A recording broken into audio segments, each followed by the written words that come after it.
हमारे प्रिय भाई बहनों को यीशु मसीह के नाम से हमारा नमस्कार, अभिनंदन। और आज भी परमेश्वर के पवित्र शास्त्र के वचन को हम पढ़ने वाले हैं। इसके लिए आप सबों को स्वागत करते हैं। आइए हम प्रार्थना करेंगे। प्यारे पिता परमेश्वर, धन्यवाद देते प्रभु। जैसा पहला कुरिन्थियों 2:9 कहती है, परमेश्वर से प्रेम करने वालों के लिए परमेश्वर जो तैयार करके रखा है उसे आंखों ने नहीं देखा, कानों ने नहीं सुना, हमारे मन में विचार में नहीं आया। ऐसे बातों को तैयार करके रखता है। ऐसे तूने तैयार किया बातों को आज तेरे वचन के जरिए तेरे लोगों को प्रकट कर, उन्हें विश्वास में जिला दे, जगा दे और आशीष कर। यीशु मसीह के नाम से मांगते पिता, आमीन। आज पहला शमूएल 18 अध्याय में जाएंगे। जब वो शाऊल से बातें कर चुका, तब योनातान का मन दाऊद पर ऐसा लग गया कि योनातान उसे अपने प्राण के बराबर प्यार करने लगा। और उस दिन से शाऊल ने उसे अपने पास रखा और पिता के घर को फिर लौटने न दिया। तब योनातान ने दाऊद से वाचा बांधी, क्योंकि वह उसको अपने प्राण के बराबर प्यार करता था। और योनातान ने अपना बागा जो वह स्वयं पहने था उतारकर अपने वस्त्र समेत दाऊद को दे दिया, वरन अपनी तलवार और धनुष और कटिबंध भी उसको दे दिया। और जहां कहीं शाऊल दाऊद को भेजता था, वहां वह जाकर बुद्धिमानी के साथ काम करता था। और शाऊल ने उसे योद्धा का प्रधान नियुक्त किया। और समस्त प्रजा के लोग और शाऊल के कर्मचारी उससे प्रसन्न थे। जब दाऊद उस फलिस्तियों को मारकर लौटा आता था और ये सब लोग भी आ रहे थे, तब सब इस्राएली नगरों से स्त्रियों ने निकलकर डफ और तिकोने बाजे लिए हुए आनंद के साथ गाती और नाचती हुई शाऊल राजा के स्वागत में निकली। और वे स्त्रियां नाचती हुई एक दूसरे के साथ यह गाती गई कि शाऊल ने तो हजारों को और तो दाऊद ने लाखों को मारा है। तब शाऊल अति क्रोधित हुआ और ये बात उसको बुरी लगी और वो कहने लगा, उन्होंने दाऊद के लिए तो लाखों और मेरे लिए हजारों को ठहराया, इसलिए अब राज्य को छोड़ उसको अब क्या मिलना बाकी है। तब उस दिन से भविष्य में शाऊल दाऊद की थाक में लगा रहा। दूसरे दिन परमेश्वर की ओर से एक दुष्ट आत्मा शाऊल पर बल से उतरा और वह अपने घर के भीतर नबूवत करने लगा। दाऊद प्रति दिवस की नाई अपने हाथ से बजा रहा था और शाऊल अपने हाथ में अपना बाला लिए हुए था। तब शाऊल ने यह सोचकर कि मैं ऐसा मारूंगा कि बाला दाऊद को भेद कर भीत में घुस जाए, बाले को चलाया और दाऊद उसके सामने से 2 बार हट गया। और शाऊल दाऊद से डरा करता था, क्योंकि यहोवा दाऊद के साथ था और शाऊल के पास से अलग हो गया था। शाऊल ने उसको अपने पास से अलग करके सहस्त्रपति किया और वह प्रजा के सामने आया जाया करता था। और दाऊद अपनी समस्त चाल में बुद्धिमानी दिखाता था और यहोवा उसके साथ साथ था। और जब शाऊल ने देखा कि वह बहुत बुद्धिमान है, तब वह उससे डर गया। और तो इज़राइल और यहूदा के समस्त लोग दाऊद से प्रेम रखते थे, क्योंकि वह उनके देखते आया जाया करता था। और शाऊल ने यह सोचकर कि मेरा हाथ नहीं वरन फलिस्तियों का ही हाथ दाऊद पर पड़े, उससे कहा, सुन, मैं अपनी बड़ी बेटी मेरब को तुझे ब्याह दूंगा। इतना कर कि तू मेरे लिए वीरता के साथ यहोवा की ओर से युद्ध कर। दाऊद ने शाऊल से कहा, मैं क्या हूं और मेरा जीवन क्या है और इस्राएल में मेरे पिता का कुल क्या है कि मैं राजा का दामाद हो जाऊं। जब समय आ गया कि शाऊल की बेटी मेरब दाऊद से ब्याही जाए, तब महौलाई अद्रिएल से ब्यागी हुई। और शाऊल की बेटी मिकल दाऊद से प्रीति रखने लगी। और जब इस बात का समाचार शाऊल को मिला तब वह प्रसन्न हुआ। शाऊल तो सोचता था कि वह उसके लिए फंदा हो और फलिस्तियों का हाथ उस पर पड़े। और शाऊल ने दाऊद से कहा, अब की बार तो अवश्य ही मेरा दामाद हो जाएगा। इस शाऊल ने अपने कर्मचारियों को आज्ञा दी कि दाऊद से चिपकर ऐसी बातें करो कि सुन, राजा तुझसे प्रसन्न है और उसके सब कर्मचारी भी तुझसे प्रेम रखते हैं, इसलिए अब तो राजा का दामाद हो जा। तब शाऊल के कर्मचारी ने दाऊद से ऐसी बातें कही, परंतु दाऊद ने कहा, मैं तो निर्धन और तुच्छ मनुष्य हूं, फिर क्या तुम्हारी दृष्टि में राजा का दामाद होना छोटी बात है?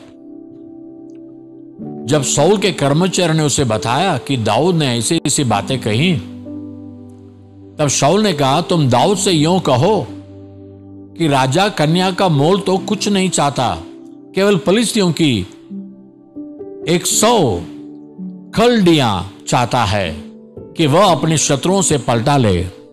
शाऊल की मनसा यह थी कि फलिस्तियों से दाऊद को मरवा डाले।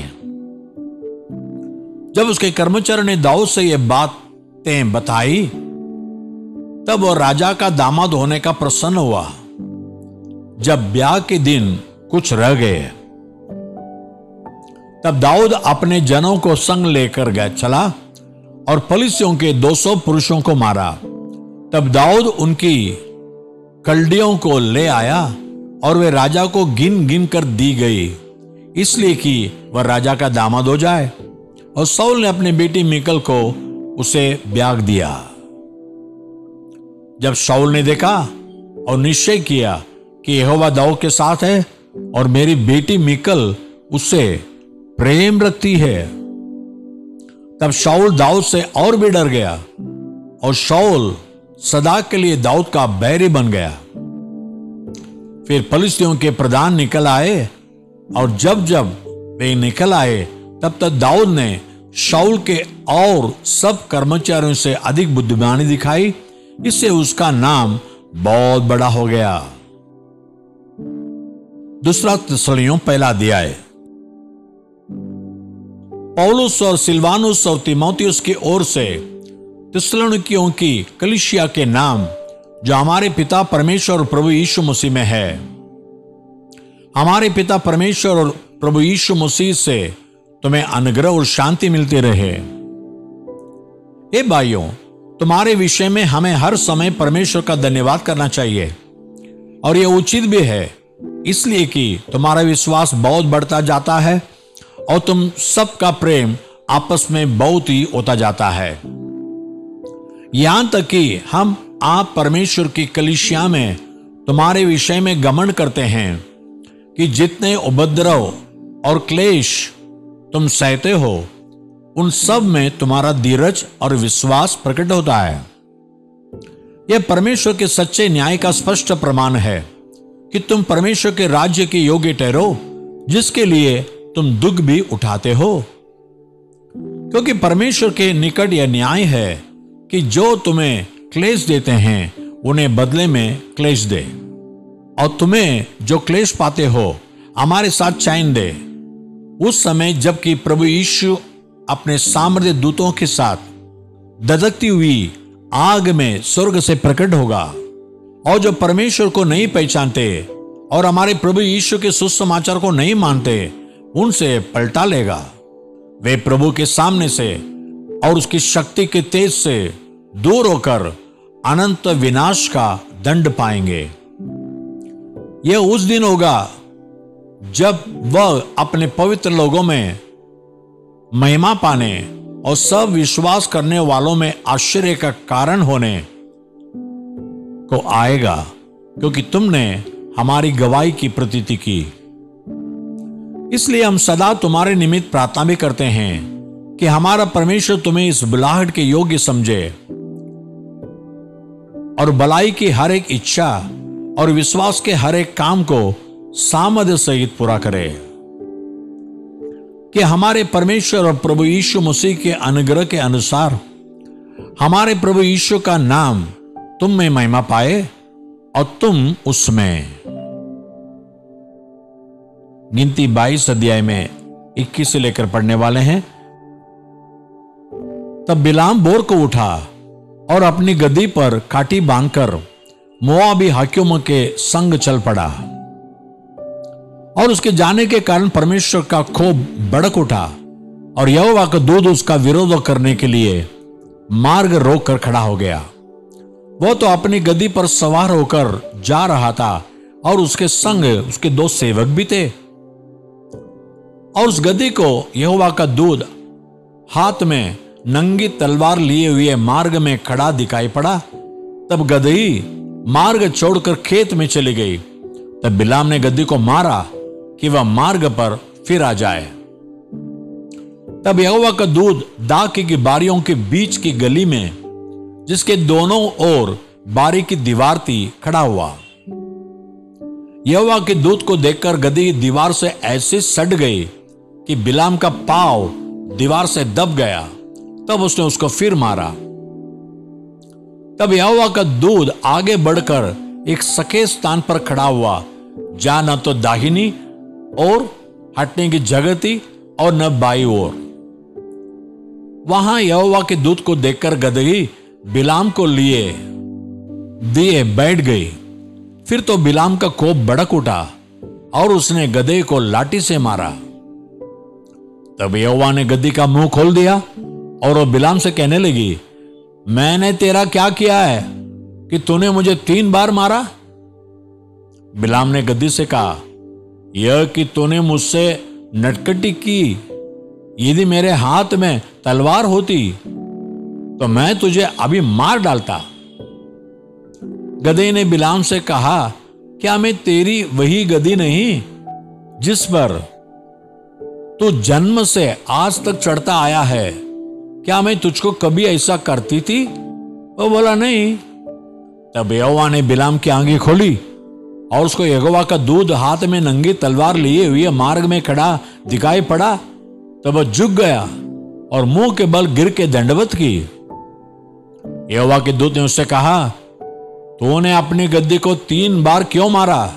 सुन, तेरा विरोध करने को मैं ही आया हूं, इसलिए कि तू मेरे सामने उल्टी चाल चलता है। और यह गद्दी मुझे देखकर मेरे सामने से 3 बार हट गई। जो वह मेरे सामने से हट न जाती तो निस्संदेह मैं अब तक तुझको मारी डालता और तो उसको जीवित छोड़ देता। तब बिलाम ने यहोवा के दूत से कहा, मैंने पाप किया है, नहीं जानता था कि तू मेरा सामना करने को मार्ग में खड़ा है। इसलिए अब यदि तुझे बुरा लगता है तो मैं लौट जाता हूं। यहोवा के दूत ने बिलाम से कहा, इन पुरुषों के संग तू चला जा, पर तू केवल वही बात कहना जो मैं तुझसे कहूंगा। तब बिलाम बालाक के हाकिमों के संग चला गया। यह सुनकर कि बिलाम आ रहा है, बालाक उससे भेंट करने के लिए मोआब के उस नगर तक जो उस देश के अर्नोन वाले सिवान पर है गया। बालाक ने बिलाम से कहा, क्या मैंने बड़ी आशा से तुझे नहीं बुलवा भेजा था? फिर तो मेरे पास क्यों नहीं चला आया? क्या मैं इस योग्य नहीं कि सचमुच तेरी उचित प्रतिष्ठा कर सकता?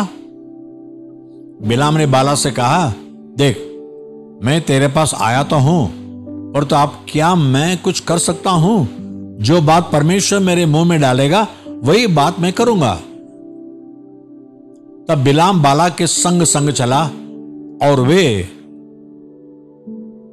किर्यतूसोत तक आए। और बालाक ने बैल और भेड़ बकरियों को बलि किया।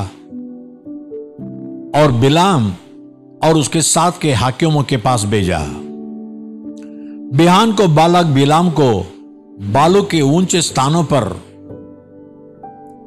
चढ़ ले गया और वहां से उसको सब इज़राइली लोग दिखाई पड़े। यीशु मसीह के आगमन में क्या होने वाला है उसके बारे में हमने पढ़ा था ना, दूसरा थिस्सलुनीकियों 1 अध्याय को। वो वचन में पढ़ के आपके लिए प्रार्थना करने वाला हूं। यीशु मसीह के आगमन में क्या होने वाला है। यीशु आग के साथ उतर के आने वाला है। उस समय क्या होगा। मैं दूसरा से पहला 6 पढ़ता हूं।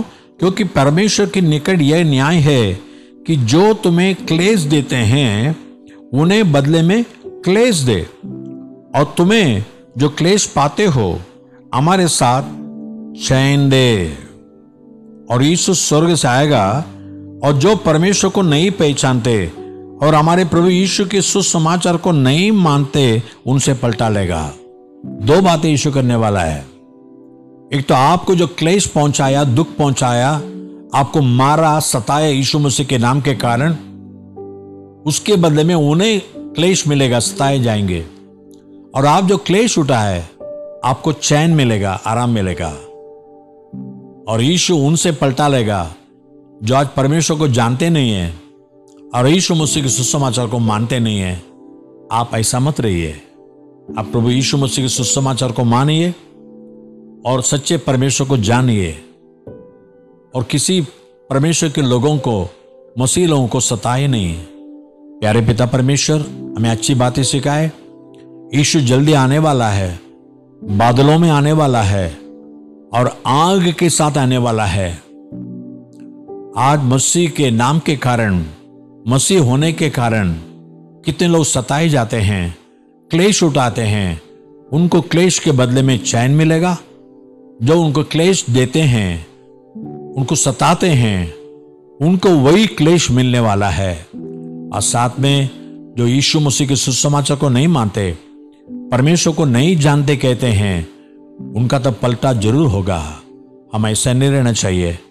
प्रभु और भी वचन के जरिए प्रभु परमेश्वर को जानकर, यीशु मसीह के सुसमाचार को मानकर हम भी उस स्वर्गीय राज्य के अंदर, उस चैन के देश के अंदर प्रवेश करने के लिए मदद कर। यीशु मसीह के नाम से मांगते पिता, आमीन और आमीन। God bless you. प्रभु आपको आशीष करे। आमीन।